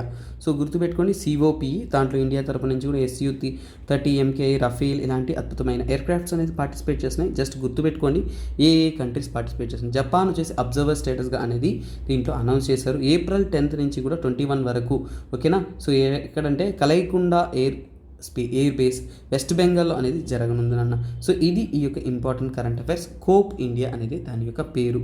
ఇది very very very very important article, రిడిసిట్ అండి. సో ఈ రోజు యొక్క ఇంపార్టెంట్ హిందూ అనాలిసిస్ అనేది మనం చేసాము.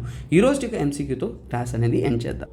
ఓకే స్టూడెంట్స్, ఈరోజు యొక్క ఎంసీక్యూ ఏంటంటే చూడండి, కోరల్ రీఫ్స్ గురించి 2014లో అడిగారు. అండమాన్ నికోబార్, కచ్, మన్నార్, సుందర్బన్స్, ఇందులో ఏ ప్రాంతంలో కోరల్ రీఫ్స్ అనేది మనం చూడొచ్చు అనేది క్వశ్చన్ 2014లో.